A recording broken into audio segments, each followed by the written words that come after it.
So, hi DSC community, Vishesh Tripadi this side from Android team. So today we would be starting using the state in Jetpack Compose. It means understanding the directional in data flow in Jetpack Compose, the loops and all. So from the beginning we have been building a particular application in every state of Compose we study. So in this also at the end of the video you would be building a modified to-do list, you can say, at the end of this video. The GitHub project link as usual would be in the description section. And now, yeah, switching to, so telling you about this app. Yeah, I have written some few tasks that I would like to complete. I would just click here, it would and if I want to another task, I would like hello world. Hello, okay. So I would just add and it would get add, yeah. And if I want to change its modify its value, means how is it important, is it a uploadable task, it is a normal task, is a scheduled task, it is an emergency task, you can schedule it from here. And if you want to add any random item, just click here and random items would get added up. So from here we would shift to the code part. So you must have got an idea that we would be doing at this application based on the state composition. So the state composition would work like this. We would be understanding the flow of data, the compose and view models, the memory in compose, the dynamic UI based on the state, and the extraction of stateless composables, and test state in the view model. And finally we would be use slots to pass selections of the screen. So this video may be a bit longer than usuals, and I have taken this application tutorial from the documentations provided by officially by Google and Android for Jetpack Compose, because I think that that is the best practice that I can give you all, an official app that has been launched by them. So here I have started the finished project, and here I have started the project. So basically this start project would be telling me what changes I have to do. This is the starter pack already present here. I would be pasting up the code snippets in from here. I won't be writing all the code. So as usual, the color, shape, theme and type Kotlin files are already present. I have shown you that these files are means consisting of the UI part. So here you can see all the colors that have been defined, the shape which has been defined. As you can see, the shapes, I have defined only one shape. And the theme, you can see the as usual the dark theme, one of my favorite. The all the state themes have been defined. Okay, so walking through here, we would be covering what is basically state, and then we would be going up. So basically we first need to understand that unit unidirectional data flow. So basically what happens is the UI state loop. Before we do the to do app, I would just like to introduce to explore the concepts of the unidirectional flow data, unidirectional flow data in the Android view system. So basically there is a core UI update loop that goes like this. It would be like event, then one part would go for display state, and then it would go for update state. So the display state is the end part and the update state is the first starting part. You can think like this: it as an event, then it would update state, then display state and event. For example, if you click a button, that is a event. You are clicking a button. Every time you click it, the backend would fetch the data that okay, this action needs to be performed. The state would get update, and then it would display that function there. So that would be display state, and then it would go back to the event. So this is a simple example that I gave you, and we would be studying simple example only. So in the hello world Kotlin file that I would show you up here in the examples, hello world code lab Kotlin file, here you can see that some code is already written. What this code basically does is every time we write this to have the event callback directly to set the state in the text view, and the code using the view binding might look like something like this. It would look something like state code or state code lab code. So as we would be adding more events and state to an activity build like this, several problems can arise. So we would be going it like this: testing. We would, since the state of the UI is introverted with the views, it can be difficult to test this code. We would partial state updates. When the screen has more events, it is easy to forget to update part of the state in response to an event. So as a result, the user may see an inconsistent or an incorrect UI. So the partial UI updates, since we are manually updating the UI after each state, it's very easy to forget this sometimes. As a result, the user may say steal data in the UI there randomly updates. So coming to the code part, there, as I told you, there are three states: the event, update event, and display state. So yeah, we would be now directly diving into the compose and view models part. So at the end of this section, we would be able to build a normal screen. I won't be testing the screen every time, but if you follow the code lab, it shows like this, that every time you update some extract of code, it would change the screen. So we would be doing the to-do screen this time. So from here, would be taking you to the to-do screen Kotlin file that is present here. And as you can see, the whole preview is loading up because compose is been there. So every time you see the @composable, you must remember my line. I told you that compose just acts like a tree, that it defines a proper structure of a project, that we would be going to that particular part of taking the data from user in the edit text. Then we would be going to the remarkable tick marks, and then at the end one button, that was, I guess, the add random item. Yeah. So as you can see here, the whole code here, you must be able to see the preview to do screen of the four things that I have added here.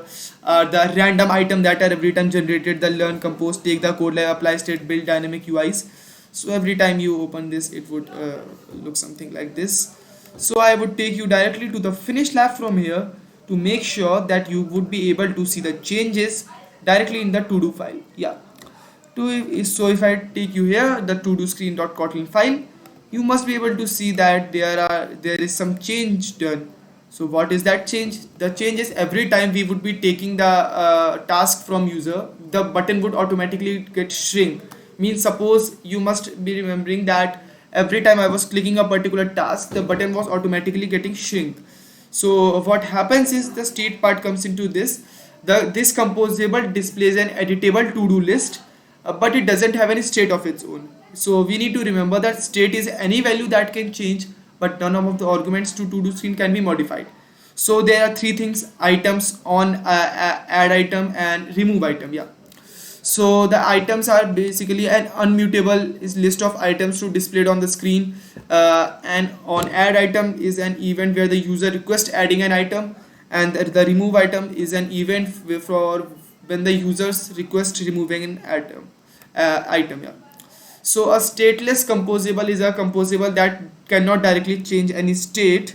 So here you must be able to see that after we are taking the input, total item input, and similarly here the entry item we are taking, we would be submitting, we are displaying add if you want to add some item, and we would be taking the button here, that every time we press this button, the button would basically add the generate or randomly generated item. So here you can see this generate random to do item plays a very big task. So because every time you call this function, a random item get added. Here you can see add random item, that is displayed on that button.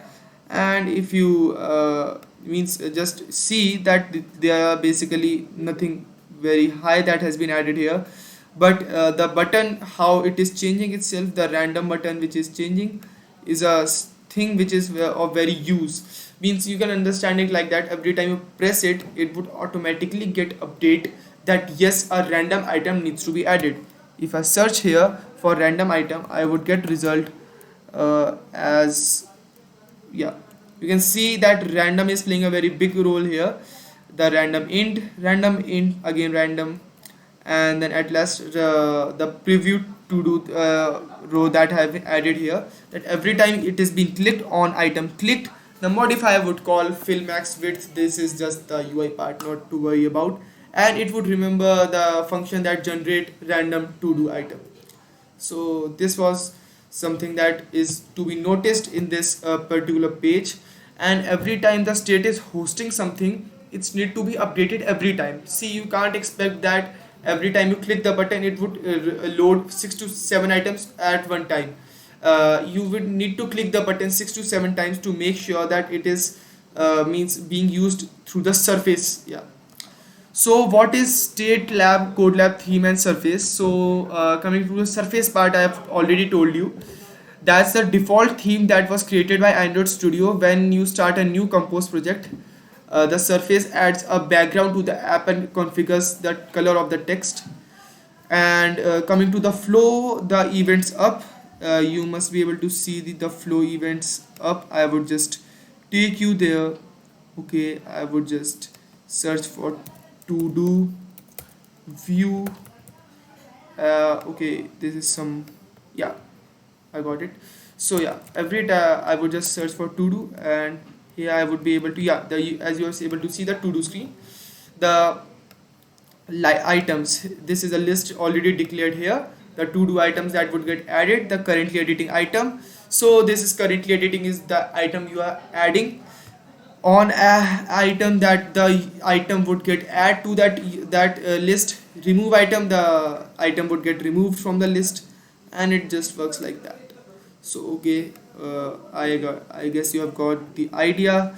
And we would be observing the state now, and whenever you observe the state you must be getting the idea that every time you click on that button you would be getting a new result. You can see here the input item list, and from here I would take you to the to do row. Yeah, okay, fine, the to do screen, the to do input item. So coming to the memory in Compose, so as we have explored how to use Compose with view models to build a unidirectional data flow, uh, let's explore how Compose can interact with the state internally and initially. So in the last section you must have saw the updates. Now coming to this part. So a stateful compose is a composable that owns a piece. We would be mocking some things from the designer part. Now if you see the difference here between both the screens of the application, which is the start application and the finished application, you must be able to get the view that every time we are updating the item, it is getting added to the list. But this was not the part there. If I show you the basic preview of what is the difference, you must be able to see that it is the only to do screen which has been added here, nothing else. But here we have added a lot of things extra. Means after that column you must be seeing the button, but after button there is directly a to do row.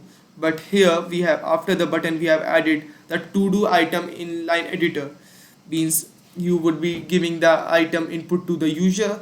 You would be assigning an icon for that. You must have means understood when I clicked on the particular item, you must have seen that every time I click it there are 4 icons displayed below it.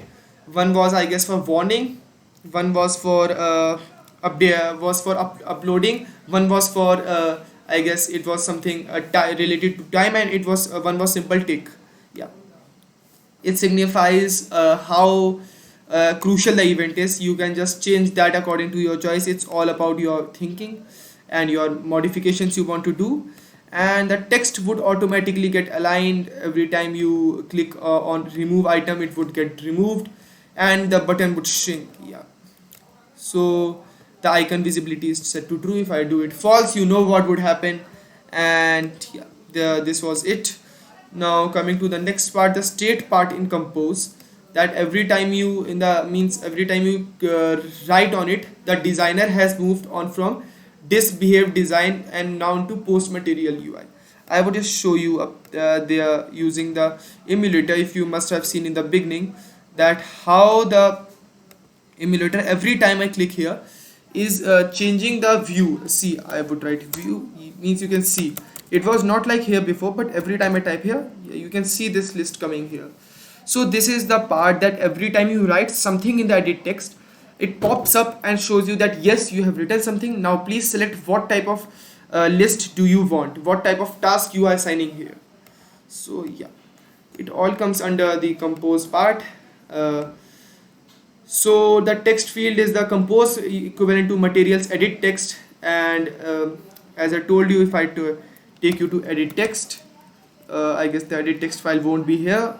It would be, yeah, edit text, it won't be here. Yeah, I was sure about that.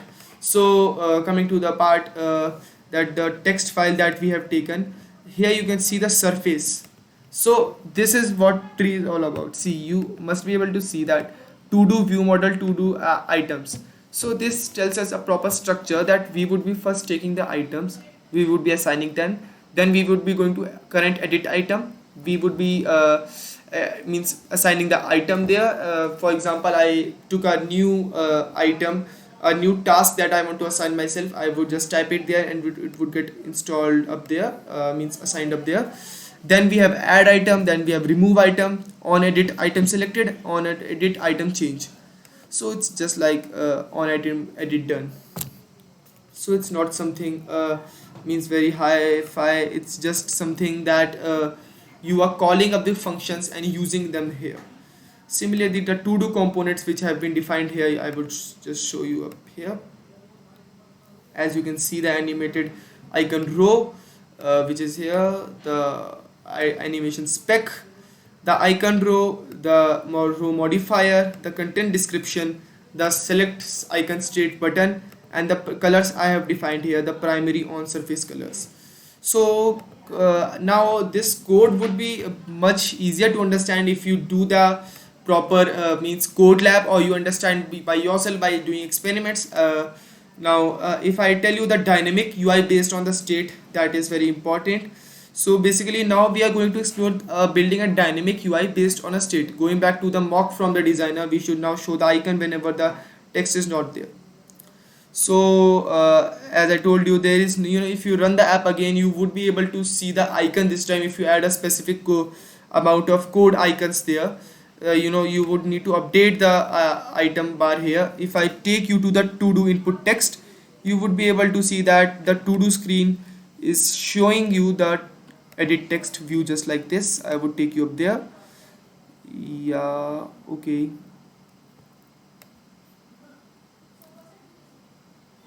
Yeah, you can see here the to do item input background, which is elevate, is enable top section. If the enable top section is there, you would enable the top item entry input on item. Means if you enable the top section part, if you're writing something on the text field, it would automatically get enabled.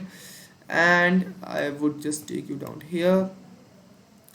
If I'm not wrong, I guess, yeah.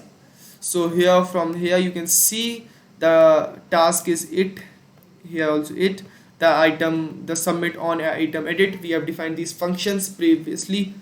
And now we would be coming to extract stateless composable. So means the designer says it reuse the same UI as the input with the buttons changed to save and done emoji.